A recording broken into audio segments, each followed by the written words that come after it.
There are three events in UFO history that have made this motion picture possible. In the 1950s, Trevor James Constable unlocks one of the mysteries of UFOs, and that is the fact that most of them are invisible. By using infrared film in his cameras, he discovers UFOs that exist in a light spectrum that cannot be seen with the naked eye or photographed with conventional cameras. This opens a whole new aspect in the documenting of UFOs, and his discovery reveals that some UFOs may be living creatures. He calls them critters. In 1994, Jose Escamilla discovers a phenomenon called rods, a life form invisible to the naked eye that we had never seen before. He develops a technique for filming these life forms that exist in a realm of the very fast. He calls it sky fishing, using the high-speed shutter setting on a camera. In 1995, NASA stops airing live broadcasts from shuttle missions after UFO footage has been made public, creating a controversy about how much NASA really knows about their existence. Looks like you got an object right in front of you, Mark. Can you look out there? I'm not sure what you're talking about. Never mind. That same year, Martin Stubbs begins recording what will be 5 years and over 2,500 hours of uninterrupted live broadcasts from NASA's own downlink. Today we have digital camcorder technology that enables us to capture UFOs in full-color, high-resolution video. Invisible UFOs can now be captured in broad daylight by a simple camera conversion. Two camcorders of the same make and model are set up side by side. Camera 1 on the left is set for regular daytime recording. Camera 2 on the right is set on night shot, which has been converted to shoot in broad daylight.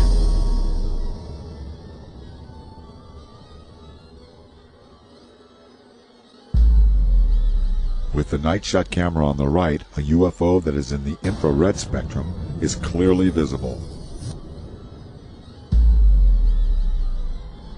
Trevor James Constable discovered this. NASA has been doing this. And now, after thousands of years, technology has finally caught up to the mystery of UFOs. These three events bring forth the accumulation of research and evidence that not only prove most of them are invisible, but that many UFOs could be living bioorganisms.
Anti-aircraft guns went into action against unidentified aircraft in the Los Angeles area, ordered by the 4th Interceptor Command at 2:25 a.m.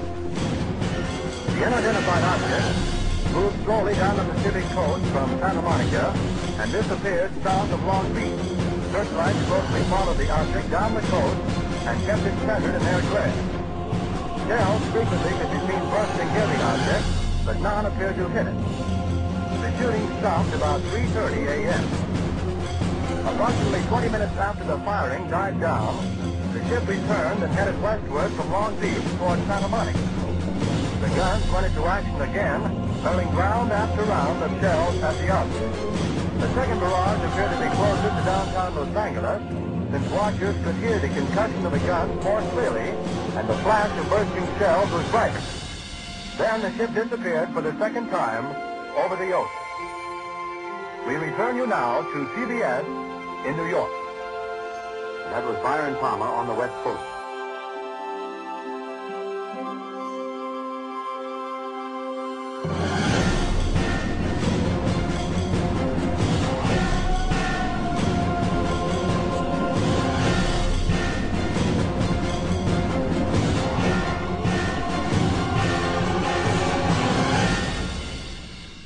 Our distinguished guest for this evening is Dr. Willie Lay.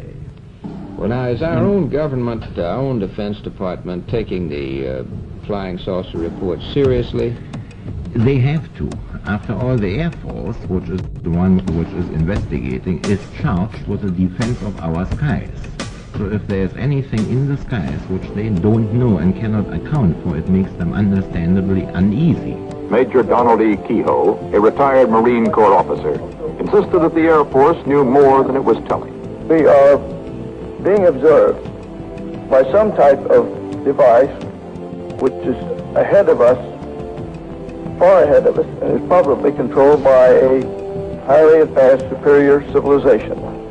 It has reached the point where many people in the Air Force have the same conclusion. In fact, the Air Force at one time had a top-secret estimate that these things were interplanetary spaceships. Right now, if you report having seen a flying saucer, you open yourself up to ridicule, too, which is something which is deplored by the Air Force. In other words, members of our audience who might, for one reason or another, see a flying saucer can make the reports to the Air Force and be rendering a service now, yes, and not invite ridicule. Yeah. Instead of being a subject for ridicule and a big joke, actually is a serious matter which could affect the lives of all of us. Actually, most people who report a UFO sighting are patriotic citizens who have been mystified by something that they've seen, and through a patriotic sense, reported to the local law enforcement officials or to the United States Air Force base near them. The first reports were brought in by quiet and sober citizens like Frank Manor. I looked north of me, and there looked like a fallen star. It was red and kind of coming down and on about a 45. And so then I watched it, and I was going to see if it landed and then maybe go down and see what it was. And when it got to the top of the trees, it stopped, and a blue and a white light come on it. And I looked at it, and I thought I was seeing things. Frank Manor's UFO remained over his swamp more than 4 hours. His children saw it, his in-laws saw it, residents of the area saw it. And I saw it looked to be shaped like a pie. I could see the front of it, and I just saw the round front, and I could see the lights on either side. I just wanted to stay there and keep my eyes